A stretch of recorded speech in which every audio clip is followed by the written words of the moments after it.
வணக்கம் மக்களே. ஏஜென்ட் கிம் ரீஆக்டிவேட்டட் சீரிஸோடைய நெக்ஸ்ட் எபிசோடை பற்றி தான் நம்ம இந்த வீடியோவில் பார்க்க போகிறோம். அதுக்குள்ள ஃபர்ஸ்ட் ஆஃப் ஆல் எபிசோடோடைய ஆரம்பத்திலே நம்ம ஹீரோவை காமிச்சா ஒரு சவுத் கொரியன் ஜென்ரலை பிடிக்கிறது மட்டும் இல்லாமல் நீங்கள் தான் என்கிட்ட சொன்னீங்க ஒவ்வொரு மிஷினையும் முடிக்கும்போது நான் கண்டிப்பாக இந்த மொத்த விஷயத்தையுமே விட்டு போயிடலான்னு சொல்லிட்டு எனக்கு கடைசியாக டிஸ்டார்ஜ் தேவைப்படுது, அதை தாங்கன்ற மாதிரி சவுத் கொரியன் ஜென்ரலை மிரட்டிக்கிட்டு இருப்பார். கடைசியாக சவுத் கொரியன் ஜென்ரல் என்ன யோசிக்கிறேன்னா ஹீரோவுக்கு தேவையான விஷயத்த தரலான்னு இருக்காரு. ஹீரோவுக்கு தேவையான சுதந்திரம் தான் அந்த விஷயத்தை ஒரு தரலான்னு இருக்கும்போது அதை கேட்டு குக்சுவல் தான் ரொம்ப கடுப்பாக ஆரம்பிக்கிறாரு. ஏன்னு கேட்டீங்கன்னா ஒன்ஸ் ஹீரோ உயிரோடு இருக்கிற விஷயம் நார்த் கொரியன்ஸ்க்கு தெரிஞ்சிச்சுன்னா கண்டிப்பாக நார்த் கொரியாவுக்கு சவுத் கொரியாவுக்கு நடுவில் ஒரு மிகப்பெரிய யுத்தமே நடக்கும்னு யோசிக்கிறாரு.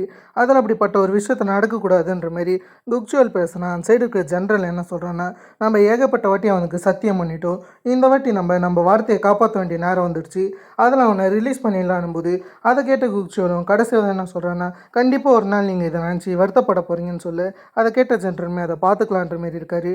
அதுவில் தான் இவங்க ஹீரோவை கடைசியாக டிஸ்சார்ஜ் பண்ணிடுறாங்க. அந்த இடத்துல ஹீரோ வெளியே வரும்போதே ஹான்சு ஜின்ஷியல் இவருக்காக காத்துக்கிட்டு தான் இருக்காங்க. வந்தோடனே ஹான்சு நெக்ஸ்ட் எங்கே போகலான்ற மாரி ஹீரோ கிட்ட பேசினா அந்த இடத்துல ஹீரோ பெருசாக அவங்க கிட்ட பேசவே கிடையாது. ஏன்னா ஹீரோவுக்கு முடிக்க வேண்டிய கடமைகள் இருக்குது. அந்த சமயம் தான் ஜின்ஷியல் ஹீரோ இந்த மாரி ஒரு மிகப்பெரிய ஜெயிலை விட்டு வந்ததுனால அவருக்கு பிரெட்டை தருவார். அதில் ஹீரோ அந்த பிரெட்டை சாப்பிட்டுட்டு அப்படியே உங்கள் ஒய்ஃபோடைய மெமோரியலுக்கு போவார். அதெல்லாம் இவர் பார்த்து முடிச்சதுக்கப்புறம் தான் ஸ்ட்ரெயிட்டாக தான் மிஞ்சியை பார்க்க வந்திருக்காரு. அதுக்கடுத்து தான் இவர் மிஞ்சியோடைய அப்பான்னு கூடிய ஒரு மிகப்பெரிய பட்டத்தையே எடுத்திருக்காரு. அதுக்கப்புறம் தான் அந்த மொத்த விஷயமே நடந்த விஷயம் தெரிய வருது. இதெல்லாம் கட் பண்ணிவிட்டு திரும்ப ப்ரெசன்ட் சீனுக்கு வந்தால் அந்த இடத்துல மிஞ்சியை மற்ற ஆட்கள் பிடிச்சி வச்சுருந்துருப்பாங்க. ஹீரோ கடைசியாக தான் வைஸ் மினிஸ்டரை வச்சு மிரட்டுறது மட்டும் இல்லாமல் எல்லாருமே கன்னை கீழே போட சொல்கிறாரு. இல்லைன்னா வைஸ் மினிஸ்டரை சுற்றுவன்ற மாதிரி ஹீரோ மிரட்டின்னு இருக்கு. அந்த சமயத்தில் குக்சுவல் எதை கண்டு பயப்படுற மாதிரியே தெரியல. அங்கே இருக்கிற ஆட்கள் கிட்ட கன்னை கீழே போடாதீங்க, பாயிண்ட் பண்ணுங்கன்னு சொன்னால் அங்கே இருக்கவங்க வைஸ் மினிஸ்டர் பேச்சு தான் கேட்குறாங்க. அதில் அவங்க என்ன பண்ணுறாங்கன்னா மொத்த கன்னியுமே கீழே போட்டுறாங்க. அதில் ஒரு கன்னை ஹான்சு எடுக்கிறது மட்டும் இல்லாமல் ஸ்ட்ரெயிட்டாக தான் கீழே சுட்டு குக்சுவலை பயன்படுத்தி காமிக்கிறாரு. அதில் யார் பயப்படுறாங்களோ மிஞ்சி ரொம்ப பயந்துட்டாங்க. அதில் மிஞ்சுமே வேகமாக வந்து ஹீரோவை ஹக் பண்ணிக்கிறாங்க. அதை பார்த்த ஹீரோவுமே மிஞ்சி கிட்ட மன்னிப்பு கேட்க ஆரம்பிக்கிறாரு. நான் உன்னை தேடி சீக்கிரம் வந்திருக்கணும், ஆனால் நான் ரொம்ப லேட்டாக வந்துட்டேன்னும் போது மிஞ்சுமே பரவாயில்லன்னு சொல்கிறாங்க. சரின்னு சொல்லிட்டு இங்கே இருக்க ஆட்கள் அவங்க காரில் போகலான்னு பார்க்குறாங்க.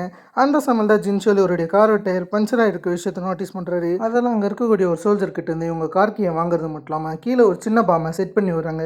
இந்த பாம் எப்படி ஆக்டிவேட் ஆகும்னா, நீங்கள் எதனாச்சும் வார்த்தைகளை பேசினாலோ இல்லைனா அசைஞ்சாலும் இந்த பாம் ஆக்டிவேட் ஆகும். அதாவது இவங்க அசைஞ்சிட்டாங்கன்னா இந்த பாம் வெடிச்சிடும். அந்த மாதிரியான ஒரு பாமை கீழே ஜின்ஷோல் வச்சுட்டு போயிருக்காரு. அதில் மொத்த பேரும் கையை தூக்குறபடியே இருக்காங்க. இதுதான் சரியான சமயம்னு சொல்லிட்டு நம்ம ஆட்கள் மொத்த பேரும் காரில் தப்பிக்க ஆரம்பிக்கிறாங்க. ஆனால் இந்த எஸ்எம்டிஎஸ் இந்த ஆட்கள் பார்க்க ஆரம்பிக்கிறாங்க. ஏன்னா இவங்க செக்யூரிட்டி சர்வீஸில் இருப்பாங்க. அதில் இருக்கிறவங்க நோட்டீஸ் பண்ணுறாங்க. முக்கியமாக அந்த இடத்துக்கு வருது மிஸ்டர் லீமன் சங்கா தான். இவங்க ரெண்டு பேரும் வரது மட்டும் இல்லாமல் அந்த காரில் இருக்கிறவங்கள கீழே இறங்க சொல்கிறாங்க. அந்த சமயத்தில் சங்க என்ன சொல்கிறாங்கன்னா, நீங்கள் கடைசியாக தான் உங்கள் சத்தியத்தை மீறின மாதிரி தெரியுது, மிஞ்சி கிடச்சதுக்கப்புறம் நீங்களே சரண்டர் ஆகிறதா சொன்னீங்கன்னு போது அதை கேட்ட ஹீரோ, நான் அப்படி சொன்னேன் தான், ஆனால் எனக்கு முதல்ல மிஞ்சியோடைய சேஃப்டி தான் ப்ரையாரிட்டியாக இருக்குது, அவள் பத்திரமா இருக்கான்னு தெரிஞ்சதுக்கப்புறம் நானே வந்து சரண்டர் ஆகிறேன், இன்றைக்கி நைட்டு எஸ்எம்டியோட என்னுடைய வீட்டுக்கு வாங்கன்னு சொல்கிறது மட்டும் இல்லாமல் அப்படியே அந்த இடத்த விட்டு கிளம்ப ஆரம்பிக்கிறாரு. இதுக்கப்புறம் இவருக்கு வைஸ் மினிஸ்டர் தேவை கிடையாதுன்னு சொல்லிட்டு போகிற வழியிலே வைஸ் மினிஸ்டர் தூக்கி கிடச்சி தான் போகிறாரு. அந்த சமயத்தில் யாருனாச்சும் நம்மளை பின்தொடர்றாங்களான்னு சொல்லிட்டு ஹீரோ பார்த்துக்கிட்டு இருக்காரு. மிஞ்சி 2 வாட்டி ஹீரோவை அப்பான்னு கூப்பிட அதை ஹீரோ கவனிக்க கிடையாது. சுதா மிஞ்சி உன்னை கூப்பிட்றான்னு சொல்லும்போது அப்போ தான் ஹீரோ மிஞ்சியை கவனிக்க ஆரம்பிக்கிறாரு. அந்த இடத்துல மிஞ்சிக்கு எதனாச்சும் அடிபட்டிருக்கான்னு கேட்கும்போது மிஞ்சி என்ன சொல்கிறாங்கன்னா, நான் நல்லா தான் இருக்கேன், உங்களை பாருங்கள் உங்களுக்கு தான் அதிக அடிபட்டிருக்குன்னு போது அந்த இடத்துல ஹீரோமே எனக்கு எதுவுமே கிடையாதுன்னு சொல்லிட்டு அவருடைய பொண்ணுக்கிட்ட ஒரு பாசமாக பேசிகிட்டு இருக்காரு. அந்த சமயம் தான் மிஞ்சிக்கு பசி எடுக்குன்னு சொல்லிட்டு சாப்பிடலாமான்னு போது மிஞ்சுமே எப்படி உங்களால் சாப்பாடை பற்றி யோசிக்க முடியுதுன்னு போது அந்த இடத்துல ஹீரோமே பசிக்குதில்ல, நம்ம என்ன சாப்பிட்லான்ற மாரி அப்படியே ஒரு பொண்ணை ஹக் பண்ணிக்கிறாரு. அந்த சமயம் தான் மிஞ்சியோட வேறுமே கத்துற விஷயத்தை இவங்க நோட்டீஸ் பண்ணுறாங்க. சரின்னு சொல்லிட்டு பக்கத்தில் இருக்கிற ரெஸ்டாரண்ட்டுக்கு இவங்க போக ஆரம்பிக்கிறாங்க. ஆனால் இவங்களை ஃபாலோ பண்ணிக்கிட்டே மிஸ்டர் நம்ம வந்திருக்காரு. இவருமே நடக்கூடிய மொத்த விஷயம் இவங்க கங்ஷன் கிட்ட எக்ஸ்பிளைன் பண்ணுறாரு. யாரோ ஒருத்தவங்க எஸ்எம்டிலேருந்து மிஞ்சியை காப்பாற்றின மாதிரி தருது. பக்கத்தில் இருக்கக்கூடிய ஒரு ரெஸ்டாரண்ட்டில் தான் அவங்க இருக்காங்க. அவனுடைய லுக்கை பார்க்கும்போது லைட்டாக மிஞ்சியோடைய அப்பா மாரி இருக்குன்னு சொல்ல அதை கேட்ட கங்ஷன் ஷாக் ஆகிறாரு. ஏன்னா எஸ்எம்டிக்குள்ளார் போயிட்டு ஒரு பொண்ணை ஒரு ஆர்டினரி பர்சனால் எத்தர முடியுமான்ற மாரி கங்ஷன் யோசிச்சுன்னு இருக்காரு. ஏன்னா கடைசியாக கங்ஷன் ஹீரோவை பார்க்கும்போது ஹீரோ முட்டி போட்டு கங்ஷன் கிட்டே கெஞ்சிருந்துருப்பார். அதாவது என்னுடைய பொண்ணை விட்டுருங்க, மன்னிச்சிருங்கன்ற மாதிரி ஹீரோ சொல்லியிருந்திருப்பாரு. அதை பற்றி தான் ஒரு பக்கம் கங்ஷன் யோசிக்கிறாரு. இன்னொரு பக்கம் ஹீரோ அவருடைய பொண்ணோட சந்தோஷமாக பேசிகிட்டு இருக்காரு. சாப்பாடு எப்படி இருந்துச்சுன்ற மாரி அந்த மாதிரியான விஷயங்களை பற்றி ஒரு பேசிகிட்டு இருக்க அந்த சமையல் தான் திடீர்னு 3 ட்ரக் இவங்களை வழிமறிக்க ஆரம்பிக்குது. என்ன விஷயம்னு இவங்க பார்க்குறாங்க. ஆனால் இது எஸ்எம்டி கிடையாதுன்னு மட்டும் இவங்களுக்கு தெரியுது. அந்த ஆட்கள் வெளியே வரது மட்டும் இல்லாமல் திடீர்னு இவங்களுடைய காருக்குள்ளார சில ஷீல்டை வச்சு வெளியே வர முடியாத மாரி பண்ணிடுறாங்க. ஆனால் இவங்க மேல் டோரை அடக்கி கிடையாது. ஹீரோமே என்ன நடக்குதுன்னு பார்த்துக்கலான்ற மாரி மிஞ்சியை பயப்பட வேணான்னு சொல்கிறாரு. ஜஸ்ட் மிஞ்சியை தூங்க மட்டும் சொல்கிறாரு. அப்படிலாம் நடந்துன்னு இருக்கும்போது பக்கவாக அந்த ட்ரக் ஒரு இடத்துல நிற்க ஆரம்பிக்குது. இதை பார்த்த ஜின்ஷோலு மேலே இருக்கக்கூடிய டோர் மூலிமா வெளியே வந்து அந்த ஆட்கள் கிட்ட கத்திக்கிட்டு இருக்காரு. திடீர்னு உள்ளார ஸ்லீப்பிங் கேஸ் பரவ ஆரம்பிக்குது. அதில் ஜின்ஷோல் தான் மயக்கம் போட்டு விழுந்துடுறாரு. அவர் அந்த சமயத்தில் கூட கதவை திறக்க சொல்கிறாரு. மிஞ்சுக்கு எதனா சாயிடும்னு சொல்லிட்டு இவங்க கதவை திறக்கவே கிடையாது. கொஞ்சம் நேரங்கள் கிடக்கும்போது அந்த சைடு இருக்கிற மிஸ்டர் நம்ம இவருடைய ஆட்களை உள்ளார போக சொல்கிறாரு. அவங்களுக்கு என்ன நடந்துச்சுன்னு பாருங்கன்னும் போது கடைசியாக ட்ரக்கோடைய கதவுமே திறக்க ஆரம்பிக்குது. எல்லாருமே மயக்கம் போட்ட மாதிரி தான் உங்களுக்கு தெரியுது. ஆனால் உண்மையாலுமே ஹீரோ ஹான்ஸும் மயக்கம் போட கிடையாது. கடைசியாக தான் அவங்க காரை ரிவர்ஸில் எத்தாறது முட்டலாமா அந்த கார் கதவை உடச்சிட்டு அங்கே இருக்கக்கூடிய ஆட்கள் கூட சண்டை போட்டுன்னு இருக்காங்க. இந்த விஷயத்தை மிஸ்டர் நம்ம நோட்டீஸ் பண்ணுறாரு. ஆனால் காருக்குள்ளார மிஞ்சி இல்லாத விஷயத்தை இவர் கவனிச்சுட்டு கண்டிப்பாக ட்ரக்குள்ளார தான் இருக்குன்னு சொல்லிட்டு ஒரு ட்ரக்குள்ளார போகிறாரு. அந்த இடத்துல ஜின்ஷோல் மயக்கம் போட்டு இருக்காரு. அதை கவனிச்சதுக்கப்புறம் மிஞ்சியோடைய கால் இவருக்கு தெரியுது. அதில் மிஞ்சி அங்கே தான் இருக்கான்ற மாதிரி மிஞ்சி இவர் கூப்பிட்டாருலான்னு இருக்காரு. திடீர்னு அந்த இடத்துல ஜின்ஷோல் எழுந்திருக்க ஆரம்பிக்கிறாரு. ஜின்ஷோலுக்கு கொஞ்சம் மயக்கமாக தான் இருக்குது. இருந்தாலும் ஜின்ஷோல் கொஞ்சம் ரெஃப்ரெஷ் ஆகிக்கிறாரு. அந்த இடத்துல மிஸ்டர் நமக்கும் ஜின்ஷோலுக்கும் பயங்கரமாக சண்டை இருக்குது. ஆனால் மிஸ்டர் நம் தான் ஜின்ஷோலை போட்டு பயங்கரமாக அடிக்கிறாரு. கடைசியாக தான் ஜின்ஷோல் கீழே விழும்போது அங்கே மிஞ்சி இருக்கிற விஷயத்தை நோட்டீஸ் பண்ணுறாரு. மிஞ்சி இருக்கக்கூடிய டோரை ஒரு லாக் பண்ணுறது மட்டும் இல்லாமல் அப்படியே திரும்ப சண்டை போடலான்னு இருக்காரு. இந்த வாட்டி மிஸ்டர் நம் பயங்கரமாக அடி வாங்குறாரு. அந்த சம்மந்தம் மிஸ்டர் நம் அந்த ட்ரக்கை எடுக்க சொல்லியிருந்திருப்பாரு. அதாவது கங்ஷனோடைய பிளேஸ்க்கு போகிறதுக்காக அந்த ட்ரக் கிளம்பிக்கிட்டு இருக்கும். இந்த விஷயத்தை ஹான்ஸு ஹீரோ நோட்டீஸ் பண்ண ஆரம்பிக்கிறாங்க. அதில் ஹான்ஸு மிச்ச ஆட்களை கவனிச்சுக்க அதில் ஹீரோவுமே அந்த ட்ரக்கை பிடிக்கலான்னு சொல்லிட்டு வேகமாக ஓடியாந்துட்டு இருக்காரு. கடைசியாக ஒரு எஜ்ஜான அந்த ட்ரக் வரும்போது அந்த இடத்துலேருந்து ஹீரோ டேரெக்டாகவே அந்த ட்ரக்கில் குதிச்சிடுறாரு. அது மூலயமா ஒரு டிரைவர் சீட்டுக்கு போகலான்னு இருக்கும்போது அந்த பக்கம் ஜின்ஷோல் மிஸ்டர் நம்ம போட்டு பயங்கரமாக அடிச்சுன்னு இருப்பார். கடைசியாக எண்டில் இவர் என்ன பண்ணுறேன்னா மிஸ்டர் நம்ம அந்த ட்ரக்கை விட்டு வெளியே தூக்கி கிடச்சிடுறாரு. மிஸ்டர் நம்ம பறந்து விழும்போது கூட என்ன யோசிக்கிறேன்னா அன்றைக்கி முட்டி போட்டவன் அவன் உண்மையாலுமே அந்த வயசான ஆட்கள் யார், அவங்களுக்கு எங்கேருந்து இவ்வளோ திறமை கிடச்சிச்சுன்றது தான் மிஸ்டர் நம்ம யோசிக்கிறாரு. அதோட இவர் விழுந்துன்னு இருக்கும்போது கடைசியாக ஹீரோ அந்த ட்ரக்கை கேப்சர் பண்ண ஆரம்பிக்கிறாரு. அந்த ட்ரக் டிரைவரை கீழே தட்டுறது மட்டும் இல்லாமல் அந்த ட்ரக்கை ஹான்ஸு எந்த இடத்துல இருந்தாரோ அந்த இடத்துக்கு இவர் கொண்டாட ஆரம்பிக்கிறாரு. ஹான்ஸு அந்த சமையல் தான் எல்லா ஆட்களையும் டிஃபீட் பண்ணி ஒரு பள்ளத்துக்குள்ளார தள்ளி விட்டுருந்துருப்பாரு. அதே பள்ளத்துலேயும் இவங்க மிஸ்டர் நம்ம போடுறது மட்டும் இல்லாமல் அந்த ஆட்களை நோட்டீஸ் பண்ண ஆரம்பிக்கிறாங்க. அப்போ தான் இவங்க ஜுன்ஹா கன்ஸ்ட்ரக்ஷன் சேர்ந்தவங்கன்ற விஷயமே உங்களுக்கு தெரிய வருது. அதுபடி அந்த பக்கம் கங்ஷனை காமிக்கும்போது அந்த இடத்துல கங்ஷன் கிட்ட இந்த பிரச்சனை மொத்தமே என்னால் தான் வந்துச்சு, என்னை மன்னிச்சுக்கோங்க அப்பான்னும்போது கங்ஷன் அது எதுவுமே தேவையில்லைன்னு சொல்கிறாரு. மொத்த பிரச்சனையுமே நான் பார்த்துக்கிறேன்னு பேசிகிட்டு இருக்கும்போது திடீர்னு உங்கள் ஆட்கள் வரது மட்டும் இல்லாமல் மிஸ்டர் நம்கிட்டேருந்து ஹீரோ தப்பிச்ச விஷயம் ஒரு தெரிய வருது. அதை கேட்டு கங்ஷன் ஷாக் ஆகிறாரு. எப்படி ஹீரோ மிஸ்டர் நம்கிட்டேருந்து தப்பிச்சிருப்பான்னு இவர் யோசிச்சுன்னு இருக்க அதே சமயம் தான் ஹீரோ கங்ஷனோடைய இடத்துக்கு வர ஆரம்பிக்கிறாரு. இவருக்கு முன்னாடி வரக்கூடிய எல்லா ஆட்களையும் ஈஸியாக அவர் அடிக்க ஆரம்பிக்கிறாரு. இந்த மொத்த விஷயமே தூரத்துலேருந்து கங்ஷனை பார்க்குறாரு. கடைசியாக ஹீரோ கங்ஷனுக்கு முன்னாடி வர அந்த இடத்துல கங்ஷன்மே நீ ஆரம்பத்தில் மிஸ்டர் நம்ம தோக்கடிச்சிட்டேன்னு மற்றவங்க சொல்லும்போது நீ ஏமாற்றி ஜெயிச்சிருக்கேன்னு நான் நினச்சேன். ஆனால் உன்னை பார்க்கும்போது நீ என்னமோ ஸ்பெஷல் ஃபோர்ஸில் இருந்த மாதிரி தெரியுது. நீ என்னன்ற விஷயம் எனக்கு சரியாக தெரியல. ஆனால் இந்த மொத்த விஷயத்தை நீ உன்னுடைய பொண்ணுக்காக பண்ணுறேன்னு மட்டும் எனக்கு நல்லாவே தெரியுதுன்னு போது அந்த இடத்துல இருக்கிற ஹீரோ என்ன சொல்கிறேன்னா நீ உன்னுடைய பொண்ணுக்காக எவ்வளோ கேவலமான விஷயங்களை செய்கிறேன்னு தெரியுதா. அதாவது உன்னுடைய பொண்ணுக்காக வேறு ஒருத்தவங்களை கிட்னாப் பண்ணியிருக்க. அப்போ உனக்கு ஒரு அப்பாவா அசிங்கமா இல்லையான்னு கேட்கும்போது அதை கேட்ட கங்ஷனும் அதை சொல்ல உனக்கு அசிங்கமா இல்லையா, நீ உன்னுடைய பொண்ணுக்காக அதிக ஆட்களை கொலை பண்ணியிருக்க, உனக்கு ஒரு அப்பாவா அது அசிங்கமா இல்லையான்ற மாரி அதே கேள்வியை ஹீரோ கிட்ட கேட்கும்போது அந்த இடத்துல ஹீரோமே ஃபர்ஸ்ட் ஆஃப் ஆல் நான் எதுக்காக இந்த இடத்துக்கு வந்தேன்னா எதுக்காக நீ இந்த விஷயங்களை செய்யணுன்ற மாரி கேட்கறதுக்காக தான் வந்தேன். ஆனால் கடைசியாக தான் எனக்கு அதுக்கான அர்த்தம் புரிஞ்சிச்சுன்ற மாரி சொல்கிறது மட்டும் இல்லாமல் கங்ஷனோட சண்டை போடுறாரு. ஆரம்பத்தில் கங்ஷன் ஹீரோ அடிப்பான்னு நான் யோசிச்சேன். ஆனால் உண்மையாலுமே அடி வாங்குறது கங்ஷனாக தான் இருக்காரு. அதாவது பயங்கரமான அடி வாங்கிக்கிட்டு இருக்காரு. கங்ஷனுடைய மூஞ்சி முகரெல்லாம் எகிர ஆரம்பிக்குது. அவர் ஹீரோ ஒரு அடி கூட அடிக்கல, அடித்தா கூட ஹீரோ நகர்ற மாதிரியே தெரியல. அந்த மாதிரி பயங்கரமாகவே ஹீரோ அவரை போட்டு அடிக்க ஆரம்பிக்கிறாரு. கடைசியாக கங்ஷன் வெளியே வந்து விழ ஆரம்பிக்கிறாரு. ஹீரோ சரின்னு கங்ஷனுடைய முகத்தை பேத்தலான்னு இருக்கும்போது திடீர்னு நான் அவங்க பொண்ணு நிறுத்த சொல்கிறாங்க. அந்த இடத்துல இவங்களுமே இது நமக்கு தேவையில்லை, நம்ம வீட்டுக்கு போகலான்ற மாரி ஹீரோ கிட்ட சொல்ல அதை கேட்ட ஹீரோமே கடைசியாக கங்ஷன் கிட்ட இவங்க பொண்ணுக்கிட்ட மன்னிப்பு கேட்க சொல்கிறாரு. அதை கேட்ட கங்ஷன்மே முட்டி போட்டு மன்னிப்பு கேட்க ஆரம்பிக்கிறாரு. ஆரம்பத்தில் ஹீரோ எப்படி கங்ஷன் கிட்ட மன்னிப்பு கேட்டிருந்திருப்பாரோ அதோட மோசமாக இந்த இடத்துல கங்ஷன் ஹீரோடைய பொண்ணுக்கிட்ட மன்னிப்பு கேட்குறாரு. அந்த இடத்துல பொண்ணுமே கடைசியாக கங்ஷனை மன்னிக்க அதோட இவங்க 2 பேரும் வீட்டுக்கு கிளம்புறாங்க. இப்போ தான் 4 மணி நேரம் கழிச்சு எஸ்எம்டியோடைய ஆட்களை காமிக்கிறாங்க. அவங்க இன்னும் அதே மாதிரி தான் நின்றுக்கிட்டு இருக்காங்க. அந்த சமயத்தில் இருக்கிற ஒருத்தர் சத்தம் போட்டனால அந்த பாம் ட்ரிகர் ஆகிடுது. அதில் இவங்களுமே தப்பிக்கலாம்னு குதிக்கும்போது கடைசியாக அது போலி பாம்புன்ற விஷயம் தெரியுது. அந்த பாம்பு அப்படியே நார்மலாகவே வெடிச்சிருது. அதெல்லாம் பார்த்து இவங்க கடுப்பாகிறாங்க. இருந்தாலும் சரின்னு சொல்லிட்டு இவங்க ஹீரோவை அரெஸ்ட் பண்ணுறதுக்காக ராத்திரி ஹீரோடைய வீட்டுக்கு வெளியே காத்துக்கிட்டு இருக்காங்க. அந்த இடத்துல ஹீரோமே உள்ளார அவருடைய பொண்ணோட இருக்காரு. அந்த சமயத்தில் மிஸ்டர் லிம்மே இதுக்கப்புறம் ஹீரோவுக்கு என்ன நடக்கும்னு சங்கா கிட்ட கேட்கும்போது அந்த இடத்துல சங்காவுமே எனக்கு சரியாக தெரியல, ஆனால் ஒரு விஷயம் வருது, இதுக்கப்புறம் ஹீரோவால் அவருடைய பொண்ணை பார்க்க முடியாதுன்ற மாரி சங்காவும் சோகத்தோடு சொல்கிறாங்க.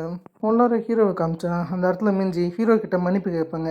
இந்த மொத்த விஷயமும் என்னால் தான் நடந்துச்சு, என்னால் தான் மற்றவங்களுக்கு நீங்கள் யாருன்ற விஷயம் தெரிஞ்சிச்சு, நான் மட்டும் அந்த மாதிரியான ஒரு விஷயம் செய்யலாம், இது எதுவுமே நடந்திருக்காதுன்னு ஹீரோ கிட்ட மன்னிப்பு கேட்கும்போது அந்த இடத்துல ஹீரோமே அதெல்லாம் தேவையில்லைன்னு சொல்கிறாரு. நான் இந்த மொத்த விஷயத்தையுமே உனக்காக தான் செஞ்சேன், நான் எப்பயுமே உன்னுடைய அப்பாவோட தான் இருக்க ஆசைப்பட்டிருக்கேன். நான் கடைசியாக தான் உங்கள் அம்மா கிட்ட ஒரு சத்தியம் பண்ணேன். அது என்னன்னா, என்னுடைய வலி மிகுந்த கடந்த காலத்தை மறந்துட்டு உன்னுடைய அப்பாவை எப்பயுமே வாழ்வேன்னு சொல்லிட்டு உங்கள் அம்மா கூட சத்தியம் பண்ணேன். அதால் தான் நான் இன்னமும் உன்னுடைய அப்பாவே இந்த இடத்துல இருக்கேன்ற மாதிரி சொல்ல, அதை கேட்ட மிஞ்சுமே என்னுடைய அம்மா உண்மையாலுமே எப்படிப்பட்டவன்னு கேட்கும்போது அந்த இடத்துல ஹீரோமே எப்படி சொல்கிறதுன்னு தெரியல, அவள் ரொம்ப ஸ்ட்ராங்கானவன், அதேமாரி கைண்ட் ஹார்ட்டட், அவள் ரொம்ப அழகானவளும் கூட, ஜஸ்ட் லைக் யூன்ற மாரி மிஞ்சியை பார்த்து சொல்ல அந்த இடத்துல மிஞ்சி சிரிக்க செய்கிறாங்க. கடைசியாக ஹீரோ ஆறாம் எபிசோட்லேயே சங்கா கூட சேர்ந்து மிஞ்சிக்காக ஒரு கிஃப்ட் வாங்கியிருந்திருப்பாரு, காஸ்ட்லியான ஒரு ட்ரெஸ் வாங்கியிருந்திருப்பாரு. அதை இந்த இடத்துல ஒரு மிஞ்சி கிட்ட தர ஆரம்பிக்கிறாரு. அதை பார்த்து மிஞ்சியுமே சந்தோஷப்படுறாங்க. அந்த இடத்துல கடைசியாக தான் மிஞ்சி என்ன சொல்கிறாங்கன்னா, எக்காரணம் கொண்டோ நீங்கள் வருத்தப்படாதீங்க, நான் ஆரம்பத்தில் தனியாக இருக்கும்போது ஏகப்பட்ட விஷயங்களை பற்றி யோசிச்சு பார்த்தேன், அதுலேயும் முக்கியமாக நான் அதிகமாக உங்களை பற்றி தான் யோசிச்சு பார்த்தேன், நீங்களும் தனிமையாக இல்லை நானும் தனிமையாக இல்லை, நான் எப்பயுமே உங்களுக்காக காத்துக்கின்னு இருப்பேன் அப்பான்னு சொல்லிட்டு கடைசியாக இவங்களுடைய ஞாபகமாக ஹீரோ கிட்ட ஒரு சின்ன ஃபோட்டோவை தராங்க. இதை என்னுடைய ஞாபகமாக வச்சுக்கோங்கன்ற மாரி ஹீரோ கிட்ட தராங்க. அதாவது ஹீரோ தனிமையாக இருக்கக்கூடாதுன்னு சொல்லிட்டு தான் இவங்க ஃபோட்டோ தர ஹீரோ இந்த ஃபோட்டோ அழகாக இருக்குன்னு சொல்லிட்டு அப்படியே வெளியே போய் சரண்டர் ஆகிறது மட்டும் இல்லாமல் மிஞ்சியோடைய சேஃப்டி முக்கியன்ற மாரி அந்த ஜென்ரல் கிட்ட சொல்ல, உண்மையாலுமே அந்த ஜென்ரலுக்கு ஹீரோ மேலே அதிக மரியாதை இருக்குது, அதில் ஒரு மிஞ்சியோடைய சேஃப்டியை நாங்கள் பார்த்துக்குறோன்ற மாதிரி சொல்கிறாரு. அடுத்ததான் இவங்க ஹீரோ கூட்டிகிட்டு போகும்போது அவருடைய கையில் ஹேண்ட்கஃப் போட்டிருக்க மாட்டாங்க. ஏன்னா ஹீரோ ஒரு சின்ன ஹேண்ட்கஃபால் தடுக்க முடியாது. அந்த சமயம் தான் ஹீரோ இவங்களுடைய 2 நண்பர்களையும் கவனிக்க ஆரம்பிக்கிறாரு. கடைசியாக அவங்கள பார்த்துட்டு ஹீரோ அந்த இடத்த விட்டு கிளம்புறாரு. இதெல்லாம் நோட்டீஸ் பண்ண குக்சூல் கடைசியாக ஜின்சியோலையும் ஹான்ஸுவையும் அரெஸ்ட் பண்ண சொல்கிறாரு. அவங்க 2 பேருமே அவங்க அரெஸ்ட் பண்ணும்போது தான் அந்த இடத்துல ஜின்சியோல் குக்சூலுடைய கிரெடிட் கார்டை எடுத்துன்னு போயிருந்திருப்பாரு. அந்த கிரெடிட் கார்டை திரும்ப குக்சூல் கிட்ட தர ஆரம்பிக்கிறாரு. அதில் மொத்த பணமும் செலவாயிருக்கிறத பற்றி ஒரு கடுப்பாக ஆரம்பிக்கிறாரு. அதே சமயத்தில் அந்த இடத்துக்கு ஹான்ஸு வரது மட்டும் இல்லாமல், நான் உங்களுடைய பணத்தில் ஒரு மோட்டர் சைக்கிள் வாங்கியிருந்தேன், அது கங்ஷனுடைய இடத்துல இருக்குது, வேணும்னா அதை போய் எடுத்துக்கோங்கன்ற மாரி இன்னும் வெறுப்பேற்றிட்டு போக அதிலே குக்ஷல் அந்த இடத்த விட்டு கிளம்புறாரு. அப்படியே உள்ளார இருக்கிற மிஞ்சியை காமிச்சு அந்த இடத்துல மிஞ்சியுமே அந்த பரிசை ஓப்பன் பண்ணி பார்க்குறாங்க. அதில் எதிர்பார்த்த மாரி ட்ரெஸ் தான் இருக்குது. கடைசியாக ஹீரோடைய ஒரு சின்ன நோட் இருக்குது. அதில் ஹாப்பி பர்த்டே மிஞ்சின்னு சொல்லி அவர் எழுதி வச்சுருக்காரு. இதை பார்த்து மிஞ்சி ஒன்றும் அழுக ஆரம்பிக்கிறாங்க. அப்படியே இந்த சீன்லாம் கடந்ததுக்கப்புறம் நமக்கு கங்ஷனை காமிக்கிறாங்க. அந்த இடத்துல கங்ஷன்மே இவருடைய பொண்ணை ப்ரொடெக்ட் பண்ணணும்னு நினைக்கிறாரு. அதுக்குள்ளே ஒரு லாயரை இவர் பார்க்க ஆரம்பிக்கும்போது அந்த லாயர் என்ன சொல்கிறான்னா, உங்கள் பொண்ணை வெளிநாட்டு காமிச்சிருங்கன்னு சொல்ல அதுக்கான வேலையை கங்ஷன் பார்த்துக்கிட்டு இருக்காரு. அப்படியே கங்ஷனை காமிச்சதுக்கப்புறம் இந்த பக்கம் கோல்டன் டீத்தை காமிப்பாங்க. இது வரைக்குமே கோல்டன் டீத்துக்கு ஒரே ஒரு பல்லு மட்டும் தான் கோல்டாக இருக்கும். ஆனால் இப்போதைக்கு அவருடைய எல்லா பல்லையுமே ஒரு கோல்டாக மாற்ற ஆரம்பிக்கிறாரு. இதுக்கப்புறம் இவர் கங்ஷனை ரிவெஞ்ச் வாங்குறத நம்ம எதிர்பார்க்கலாம். இதுக்கப்புறம் நமக்கு ஒன்று சில கேரக்டர்ஸை காமிக்கிறாங்க. அதில் முதல்ல கங்ஷனை காமிச்சா அவர் மினிஸ்டரை பார்க்கறது மட்டும் இல்லாமல் அவருக்கு லஞ்சம் தராரு. அந்த லஞ்சத்தை தரது மட்டும் இல்லாமல் ஒரு சின்ன உதவி கேட்குறாரு. அது என்ன உதவின்ற விஷயத்தை நமக்கு காமிக்கல. இவரை காமிச்சதுக்கப்புறம் தான் சங்காவை காமிக்கிறாங்க. அந்த இடத்துல சங்கா மேலே டிசிப்ளினரி ஆக்ஷன் எடுத்திருக்காங்க. அதாவது சங்கா இதுக்கு மேலே ஒரு ஏஜென்ட்டாக வேலை செய்ய வேணாம்னு சொல்லிட்டு அவங்கள அப்படியே வெளியே அனுப்பிச்சிடுறாங்க. அதே மாதிரி தான் மிஸ்டர் லிம்மி ஒரு பக்கம் இருக்கார். மிஸ்டர் லிம் கடைசியாக அவருடைய ஷாப்பை சேல் பண்ணுற மாதிரி தெரியுது. ஒரு லாண்ட்ரி ஷாப் வச்சுருந்துருப்பார்ல, கடைசியாக தான் அந்த லாண்ட்ரி ஷாப்பை இவர் சேல் பண்ணிடுறாரு. அதெல்லாம் நமக்கு காமிக்கிறாங்க. அடுத்தது ஹான்ஸுவை காமிச்சா அந்த இடத்துல ஹான்ஸு ஜெயிலில் ஹீரோ எப்படி இருப்பாருன்னு சொல்லிட்டு ஒரு பக்கம் வச்சுன்னு இருக்காரு. ஆனால் இது எதை பற்றி கவலை இல்லாமல் ஜின்ஷுவல் பக்கத்துலேயே தூங்கின்னு இருப்பார். அதுதான் ஹான்ஸுக்கு ரொம்ப கடுப்பாக இருக்குது. இப்போ தான் சில எபிசோட்ஸை காமிக்கிறது கங்ஷாங்க காமிக்க ஆரம்பிக்கிறாங்க.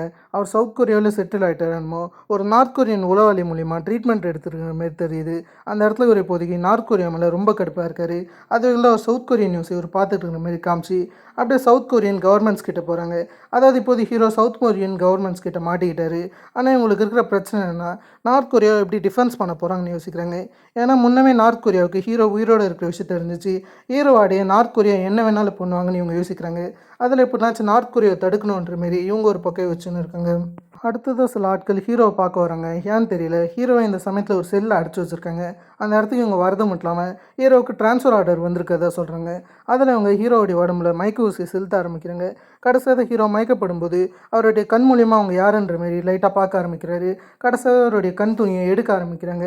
அந்த இடத்துல ஹீரோவுக்கு முன்னாடி ஒரு நார்த் கொரியன் சோல்ஜர் இருக்கிற விஷயம் தெரியுது. அதே சமயத்தில் ஹீரோ எந்த இடத்துல ட்ரைனிங் எடுத்தாரோ அதே இடத்துல தான் ஹீரோவை கட்டி போட்டு வச்சுருக்காங்க. முன்னாடி இருக்கிற சோல்ஜர் என்ன சொல்கிறான்னா, உன்னுடைய தாய்நாட்டுக்கு வர வைக்கிறேன் நம்பர் 66ன்ற மாரி ஹீரோ சொல்ல, அதை பார்த்தோன்னே ஹீரோடைய கண்ணில் மரண பயம் தெரிகிற மாதிரி தெரியுது. அதுக்கேற்ற மாரி அந்த ஆள் சூடான ஒரு கட்டி எடுத்து ஹீரோடைய உடம்புல வைக்கிற மாதிரி தெரியுது. இப்போது ஹீரோ நார்த் கொரியாவில் ஒரு மிகப்பெரிய வேதனையை அனுபவிக்க போகிறாரு. நார்த் கொரியா எப்படி இருக்குன்ற விஷயம் நமக்கு நல்லாவே தெரியும். அதுவைகள் தான் இந்த இடத்துல இவங்க ஹீரோவுக்கு பயங்கரமான டார்ச்சர்ஸ் தர போகிறாங்கன்னு நம்ம எதிர்பார்க்கலாம். அதோடவே இந்த எபிசோடை கம்ப்ளீட் பண்ணிட்டாங்க. கண்டிப்பாக உங்களுக்கு இந்த எபிசோட் பிடிச்சிருன்னு நினைக்கிறேன். முக்கியமாக நெக்ஸ்ட் எபிசோடுக்கு எவ்வளோ பேர் வெயிட் பண்ணுறேன்றதை மறக்காமல் கமெண்ட் பண்ணிட்டு போங்க. சரியான கிளிஃப் ஆங்கிளில் இந்த எபிசோட ஃபினிஷ் பண்ணியிருக்காங்க. எனக்கு உண்மையாலுமே இந்த எபிசோட பார்க்கும்போது ஒரு ஃபினாலே ஃபீல் தான் வந்துச்சு. அதாவது எபிசோட் 7 எப்படி இருக்குன்னா ஃபினாலே எப்படி இருக்குன்ற விஷயத்தை நீங்கள் யோசிச்சு பாருங்கள். எபிசோட் 7 தரமாக பண்ணியிருக்காங்க. எனக்கு தெரிஞ்ச வரைக்கும் எபிசோட் 7ஓட இந்த சீரீஸை கம்ப்ளீட் பண்ணிவிட்டு மிச்ச விஷயங்களை அவங்க சீசன் 2க்கு ஒதுக்கி வச்சுருந்தாங்கன்னா ஒரு சரியான விஷயமா இருந்திருக்கும். ஏன்னா நெக்ஸ்ட் என்ன நடக்கணும் ஒரு மிகப்பெரிய ஹைப்பே மேக் ஆகிருக்கும். ஆனால் இதுக்கப்புறம் எப்படி ஸ்டோரியை கொண்டு போக போகிறாங்கன்னு தெரியல. இன்னும் சில எபிசோட்ஸ் இருக்கதை செய்யுது. அதை நம்ம வரக்கூடிய எபிசோட்ஸில் பார்த்து தெரிஞ்சுக்கலாம். இதேமாதிரி நான் உங்களை வேறு ஒரு தன்னால் ஆசமான வீடியோவில் சந்திக்க இருக்கும். Have fun guys.